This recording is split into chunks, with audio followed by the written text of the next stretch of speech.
Assalamualaikum warahmatullahi wabarakatuh. Perkenalkan, saya Kalvina Budianti Rahayu dengan NIM belakang 024. Di sini, saya akan mempresentasikan tentang hasil kerja saya mengenai proposal startup Byte Versity kampusnya kuliner yang telah saya buat demi memenuhi tugas UTS Manajemen Industri. Baik, latar belakang saya membuat startup ini adalah kita ketahui bersama dalam era sekarang di mana makanan dan kuliner menjadi sangat populer, terutama di kalangan generasi muda yang selalu mencari pengalaman unik dan lezat. Nah, Byte Versity ini akan hadir sebagai startup yang berfokus pada menggabungkan pendidikan dan kuliner.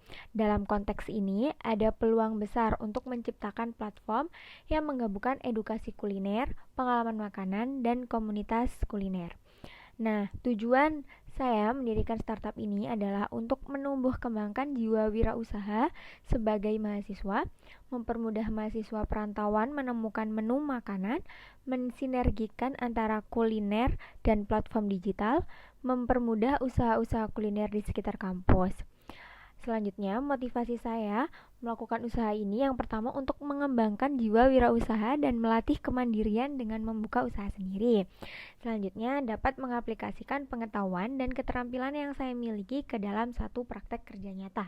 Yang terakhir yaitu mencari pengalaman tentang dunia bisnis.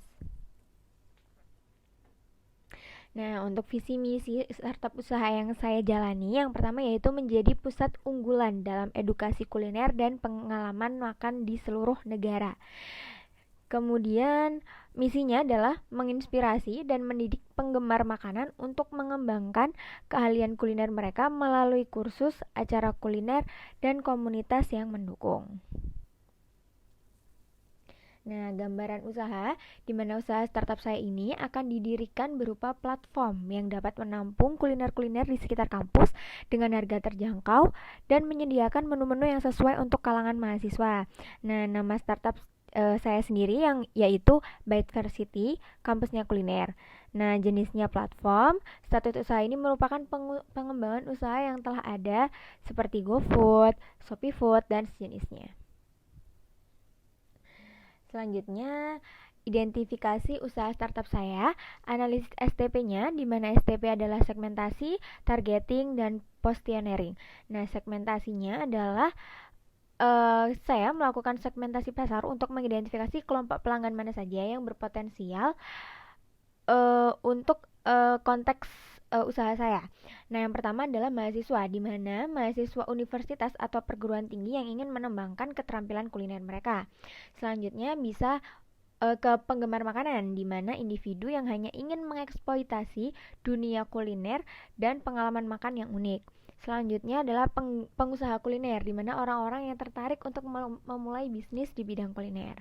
Nah, untuk segmentasi pasar atau targetingnya, yaitu saya memilih kelompok target yang relevan dan memiliki potensi yang tinggi. Nah, kelompok ini ditujukan kepada mahasiswa dan usaha-usaha kuliner kecil di sekitar kampus, karena mereka mungkin memiliki minat yang kuat dalam pengembangan keterampilan kuliner. Yang terakhir adalah positioning. Nah, merupakan posisi. Nah, posisi Byte Versity ini perlu memutuskan bagaimana platform ini ingin dipandang oleh target pasar. Nah, beberapa pilihan posisi yang mungkin termasuk, yang pertama adalah kampusnya kuliner berkualitas, di mana hal ini menekankan kualitas pendidikan kuliner dan pengalaman belajar yang unik. Selanjutnya, inovasi kuliner, di mana hal ini berfokus pada pengalaman kuliner yang kreatif dan inovatif. Kemudian akses, di mana kemudahan akses ini menyoroti aksesibilitas fisik dan online ke kursus dan acara kuliner. Selanjutnya adalah komunitas kuliner, yang mana memperkenalkan Byte Versity ini sebagai tempat untuk pertukaran ide dan jaringan dengan sesama penggemar makanan. Identifikasi selanjutnya adalah analisis SWOT, di mana strength, weakness, opportunity, dan threat. Nah, untuk kekuatan sendiri, tim manajemen dan instruktur memiliki pengetahuan yang mendalam dalam bidang kuliner yang dapat meningkatkan kualitas. Nah, diverifikasi produk dan layanannya menyediakan berbagai macam fitur, acara kuliner, dan platform komunitas yang memungkinkan pilihan yang fleksibel untuk berbagai kelompok kalangan. Selanjutnya, kemitraan yang strategis. Dimungkinkan untuk menjalin kemitraan dengan restoran, koki terkenal, atau merek makanan untuk mengadakan acara bersama dan meningkatkan daya tarik. Yang selanjutnya, kelemahan, weakness gitu ya. Tingkat kesulitan. Nah, ada beberapa fitur kuliner mungkin memiliki tingkat kesulitan yang tinggi yang dapat membuat sebagian calon pelanggan merasa kesulitan dan untuk memahami. Selanjutnya adalah kuota dan besarnya bobot aplikasi. Nah, bobot aplikasi mungkin menjadi penghalang atau hambatan bagi para calon pelanggan, terutama mahasiswa atau individu, yang mana kita ketahui bersama setiap individu memiliki fitur smartphone yang berbeda-beda. Selanjutnya adalah pesaing platform yang sudah ada, seperti platform-platform penyedia makanan-makanan atau kuliner-kuliner yang telah dikembangkan sebelumnya. Kemudian ada juga kampus kuliner lokal yang sudah ada dan dapat menjadi tantangan. Selanjutnya adalah peluang. Peningkatan minat pada kuliner merupakan salah satu peluang bagi saya untuk meningkatkan atau menciptakan peluang pertumbuhan bisnis dalam pendidikan kuliner. Selanjutnya pasar online, di mana kita ketahui bersama pasar perluasan platform online dapat meningkatkan aksesibilitas dan cara kuliner kepada pelanggan yang lebih luas. Selanjutnya, kemitraan dengan industri. Nah, peluang untuk mencari kemitraan dengan industri makanan dan restoran lokal untuk menawarkan pengalaman praktis kepada pelanggan. Yang terakhir yaitu threat atau ancaman. Nah, pesaing yang sangat ketat. Pesaing yang intens dalam industri pendidikan kuliner dapat membuat sulit untuk mempertahankan pasar. Perubahan selera konsumen, di mana perubahan dalam preferensi dan selera makanan mahasiswa dapat mempengaruhi permintaan untuk kuliner tertentu. Selanjutnya adalah regulasi dan kebijakan, di mana perubahan regulasi dan kebijakan terkait dengan pendidikan dan makanan dapat mempengaruhi operasi tersebut.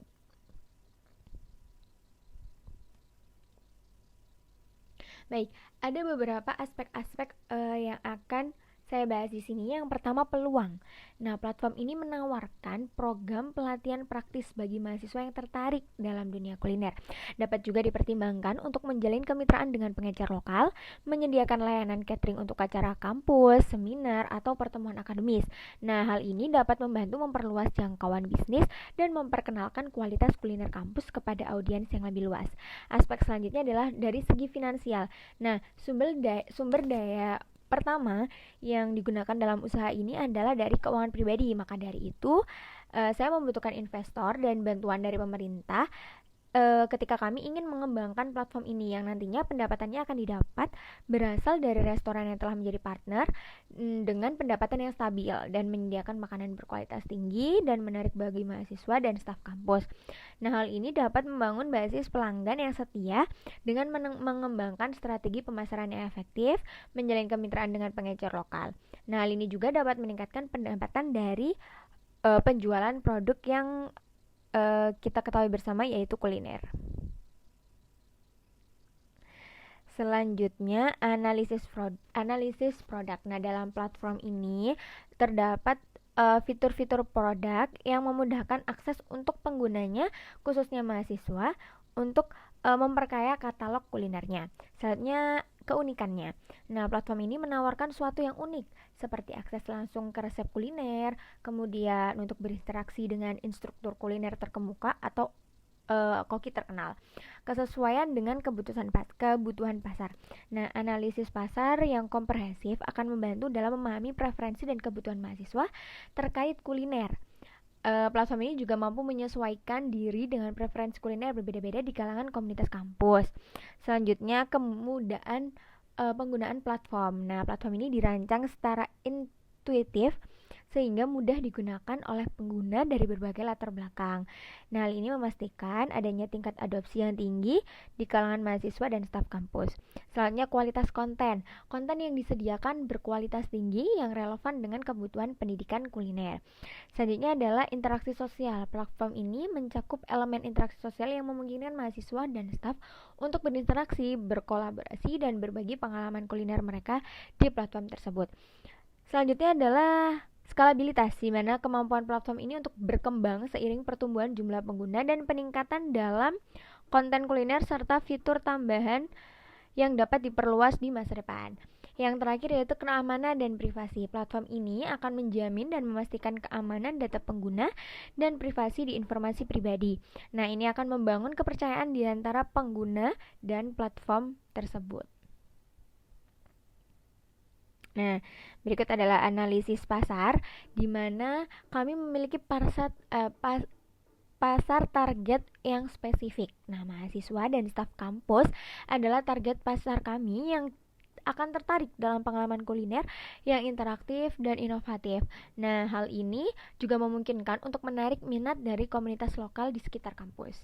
Selanjutnya adalah kemudahan akses, di mana mahasiswa dan staf cenderung mencari platform yang mudah diakses dan menawarkan solusi yang praktis untuk memperdalam pengetahuan mereka tentang dunia kuliner. Nah, platform ini dapat diakses melalui perangkat seluler dan desktop yang akan menjadi daya tarik tambahan. Selanjutnya adalah kolaborasi dan jaringan. Terdapat peluang untuk membangun jaringan dan kolaborasi antar mahasiswa, staf, dan instruktur kuliner di berbagai kampus. Nah, ini dapat membuka peluang bagi platform untuk menjadi pusat pertukaran ide dan pengalaman kuliner yang berharga. Selanjutnya adalah tren makanan lokal dan global. Dengan minat yang terus meningkat terhadap makanan lokal dan global, terdapat permintaan yang besar untuk platform yang menawarkan informasi tentang resep dan makanan dari berbagai budaya. Nah, hal ini memungkinkan mahasiswa dan staf untuk menjelajahi berbagai masakan yang ada di seluruh dunia. Baik, kemudian saya tampilkan analisis keuangan daripada startup usaha saya ini, di mana kebutuhan modal seperti yang sudah tertera dengan rinciannya, biaya pemasaran seperti yang sudah tertera beserta rinciannya. Selanjutnya adalah promosi, di mana kami promosi melalui dua hal. Yang pertama yaitu manusia, yang selanjutnya adalah media sosial, dimana jikalau manusia atau makhluk sosial individu itu menggunakan teknik word of mouth, yaitu mulut ke mulut, yaitu pemberitahuan dari teman ke teman yang lain mengenai usaha yang telah saya jalani. Selanjutnya yang kedua yaitu media sosial, dimana promosi ini dalam media sosial yang kami gunakan adalah Instagram, TikTok, dan YouTube. Mungkin juga akan diperluas lebih dalam lagi ke Google misalnya, atau WhatsApp, ke aplikasi-aplikasi yang lain yang tersedia dalam platform digital. Nah, kami biasanya mempromosikan melalui iklan pada aplikasi media tersebut. Seperti contohnya YouTube. Apabila menonton YouTube, nanti akan ada promosi atau iklan dari platform kami di tengah-tengah para pemirsanya saat menonton, atau TikTok yang nanti akan muncul pada beranda TikTok saat kita men-scroll video-video TikTok, ataupun Instagram yang nantinya dapat muncul di tengah-tengah kita men-scroll feeds ataupun melihat story-story orang. Nah, nanti di tengah-tengah itu akan ada iklan daripada startup bisnis tersebut. Nah, selanjutnya untuk laporan keuangan, di mana proyeksi laba dan rugi saya tampilkan untuk bulan pertama sampai bulan ketiga, di mana ada aktiva, pasiva, dan modalnya. Saya tampilkan hanya 3 bulan ini agar lebih ringkas dan spesifik, seperti itu. Nah, oke, di penghujung penjelasan saya tentang startup yang telah saya kembangkan, di mana bernama Bitvacity kampusnya kuliner, adalah usaha startup yang sangat ambisius yang menggabungkan pendidikan dan bidang kuliner, pengalaman makanan, dan komunitas kuliner.